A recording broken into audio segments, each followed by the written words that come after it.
ಮಾತ್ಸರ್ಯ, ಹೊಟ್ಟೆ ಕಿಚ್ಚು ಅನ್ನುವಂಥದ್ದು ಎಲ್ಲ ಕ್ಷೇತ್ರಗಳಲ್ಲೂ ಕೂಡ ಇದ್ದದ್ದೇ. ಕೃಷಿ ಕ್ಷೇತ್ರವು ಕೂಡ ಇದಕ್ಕೆ ಹೊರತಾಗಿಲ್ಲ.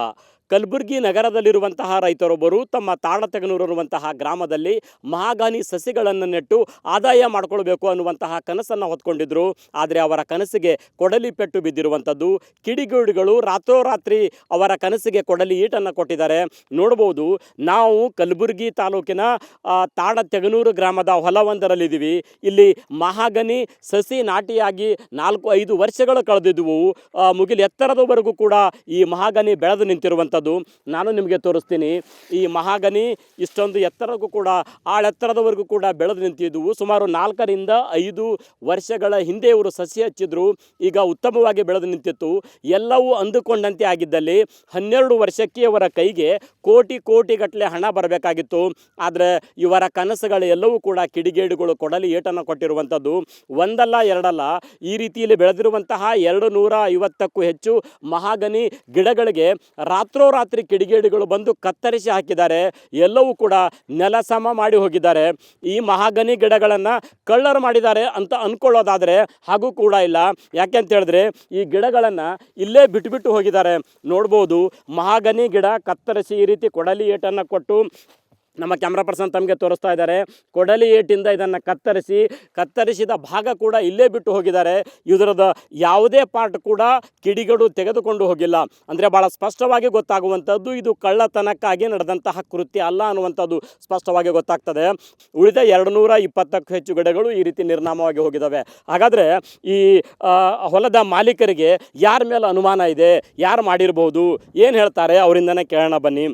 ಸುಮಾರು ನೀವು ಎಷ್ಟು ಎಕರೆ ಪ್ರದೇಶದಲ್ಲಿ ಎಷ್ಟು ಗಿಡಗಳನ್ನು ನಾಟಿ ಮಾಡಿದ್ರಿ, ಎಷ್ಟು ವರ್ಷಗಳ ಹಿಂದೆ? ಸುಮಾರು ಇದು 1 ಎಕರೆ ಜಮೀನಲ್ಲಿ ಮಹಾಗನಿ ಗಿಡಗಳು ಹಚ್ಚಿದ್ದೆವು ಸರ್. ಇದು 4 ವರ್ಷದಿಂದ ಹಚ್ಚಿದ್ದ. ಆಮೇಲೆ ಇದಕ್ಕೆ ಸ್ವಂತ ನೀರು ಬಿಟ್ಟು ಪೈಪ್ ಹಿಡಿದು ನೀರು ಬಿಟ್ಟಿದ್ದು ಸರ್. ಆಮೇಲೆ ಈಗ 1 ವರ್ಷದಿಂದ ನಾ ಇಲ್ಲಿ ಪೈಪ್ಲೈನ್ ಮಾಡ್ಕೊಂಡಿದ್ದ, ಅದು ಬಿಡ್ತಿದ್ದ. ಆಮೇಲೆ 2 ವರ್ಷ ನಾ ಪೈಪ್ ಹಚ್ಚಿ ನೀರು ಬಿಟ್ಟಿನಿ ಸರ್. ಈಗ ಮನೆಗಳಿಗೆ ಕಟ್ತಾರಲ್ಲ, ಆ ಪೈಪ್ ಹಿಡಿದು ನಾನು ನೀರು ಬಿಡ್ತಿದ್ದ. ಬ್ಯಾಸಿಗೆ ಬಂದು ನೀರು ಹಾಕೊಂಡಿನಿ ಸರ್. ಈಗ ಏನಾಗಿದೆ ರೀ? ಈಗ ಯಾರೋ ದುಷ್ಕರ್ಮಿಗಳು ಬಂದು ರಾತ್ರಿ ಮಾಡಿ ಎಲ್ಲ ಗಿಡ ಕಡ್ದು ಹಾಕ್ಯಾರ. ಮುಂಜಾನೆ ಅವ್ರು ನಮ್ಮ ತಮ್ಮವರು ನೋಡಿ ಗಿಡಗಳು ಕಡ್ದಾರ ಬಾ ಅಂತ ಹೇಳಿದ್ರು. ನನ್ನ ಬಂದು ನೋಡತನ ಎಲ್ಲ ಗಿಡ ಕಡ್ದು ಬಿದ್ದೀವಿ ಸರ್. ಪೊಲೀಸ್ ಸ್ಟೇಷನ್ ಕಂಪ್ಲೇಂಟ್ ಕೊಟ್ಟಿನಿ. ಅವ್ರು FIR ಮಾಡ್ತೀನಿ, ಮಾಡಿ ಇನ್ವೆಸ್ಟಿಗೇಷನ್ ಮಾಡ್ತೀನಿ ಅಂತ ಹೇಳಿದ್ದಾರೆ, ಭರವಸೆ ಕೊಟ್ಟಿದ್ದಾರೆ ಅಷ್ಟೇ.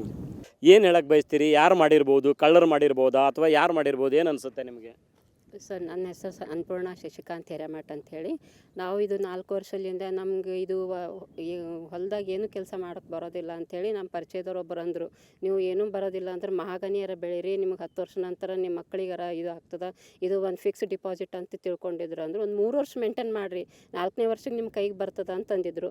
ನಾವೇನು ತಿಳ್ಕೊಂಡು 3 ವರ್ಷ ನಾವು ಇಷ್ಟೇ ಅಂತ ಕಷ್ಟಪಟ್ಟಿಲ್ಲ ಸರ್. ನಾವು ಕೊಡೋದ್ಲಿಂದ ತಂದೀವಿ, ಪೈಪ್ಲಿಂದ ಹಾಕಿದ್ದೀವಿ, ಎಲ್ಲ ಥರ ಮಾಡಿದ್ರು ನಮಗೇನದ ಇಲ್ಲಿ ಇಷ್ಟು ಚೆನ್ನಾಗಿ ಬೆಳೆದಿದ್ದು ನೋಡೋಕ್ಕಾಗಲ್ಲಂತೆ ಬಿಟ್ಟು ಇದು ಮಾಡಿದ್ದಾರೆ ಅಂತ ಅನಿಸ್ತದೆ ಸರ್. ನಾವಂತೂ ಯಾರಿಗೂ ದುಶ್ಮನಿ ಕಟ್ಕೊಂಡಿಲ್ಲ. ಇನ್ನು ಊರಾಗ ನನ್ನ ಮನೆಗಳ್ನು ಹೆಚ್ಚಿಗೆ ನನಗೆ ಗೊತ್ತಿಲ್ಲ ಸರ್.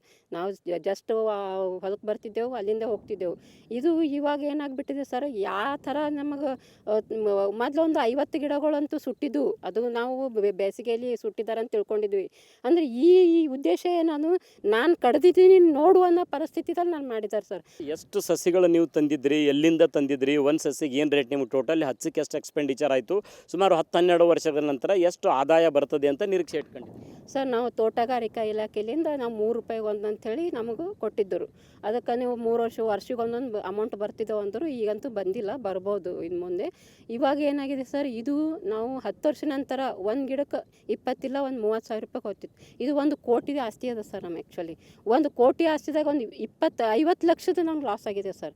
ಈಗ ನಾವು ಈಗ ಇದ್ದಿದ್ದೇ ಒಂದು 20 ಗಿಡ ಉಳಿಸಿದಾರೆ. ಅದನ್ನು ಯಾಕಂದ್ರೆ ಯಾರೋ ಕಿಡಿಗಳು ಟೈಮ್ ಆಗ್ಯದ ಅಂತೇಳಿ ಬಿಟ್ಟು ಹೋಗಿದ್ದಾರೆ ಸರ್. ಇಲ್ಲ, ಅದನ್ನು ನಾಶ ಮಾಡಿರಿದ್ದರು. ಇದಕ್ಕೇನದ ನಮಗೆ ಇದು 50 ಲಕ್ಷ ನಮ್ಗೆ ಲಾಸ್ ಇದೆ ಸರ್. ಇದನ್ನು ಸಹಿಸ್ಕೊಳ್ಳೋಕ್ಕಾಗದೇ ಇರುವಂತಹ ಕಿಡಿಗೇಡಿಗಳೇ ಈ ರೀತಿ ಗಿಡಗಳನ್ನು ಕಟ್ ಮಾಡಿದ್ದಾರೆ ಅನ್ನುವಂತಹ ನೋವಿನ ಮಾತು ಅವ್ರು ಹೇಳ್ತಾ ಇದ್ದಾರೆ. ಯಾರು ಮಾಡಿದ್ದಾರೆ, ಯಾಕೆ ಮಾಡಿದ್ದಾರೆ ಅನ್ನುವಂಥದ್ದು ಮಾತ್ರ ಇದುವರೆಗೂ ಅಸ್ಪಷ್ಟವಾಗಿ ಇರುವಂಥದ್ದು. ಕಲಬುರಗಿಯ ಪರತಾಬಾದ್ ಪೊಲೀಸ್ ಠಾಣೆಯಲ್ಲಿ ಈ ರೈತ ದಂಪತಿಗಳು ಕಂಪ್ಲೇಂಟನ್ನು ಕೂಡ ಕೊಟ್ಟಿದ್ದಾರೆ. ಪರತಾಬಾದ್ ಪೊಲೀಸರು ಈ ಬಗ್ಗೆ ಸಮಗ್ರ ತನಿಖೆ ನಡೆಸಿ ಯಾರು ಇದರ ಹಿಂದುಗಡೆ ಇರುವಂತಹ ಕಿಡಿಗೇಡಿಗಳು ಅವರನ್ನು ಪತ್ತೆ ಹಚ್ಚಿ ಶಿಕ್ಷೆ ಕೊಡಬೇಕಾದಂಥ ಹೊಣೆ ಕಲಬುರಗಿಯ ಪರತಾಬಾದ್ ಪೊಲೀಸರ ಮೇಲಿದೆ. ಏಷ್ಯಾನೆಟ್ ಸುವರ್ಣ ನ್ಯೂಸ್ಗಾಗಿ ಕಲಬುರಗಿಯಿಂದ ಕ್ಯಾಮರಾ ಪರ್ಸನ್ ಇಂದ್ರಜ್ ಜೊತೆ ನಾನು ಶರಣಯ್ಯ ಹಿರೇಮಠ.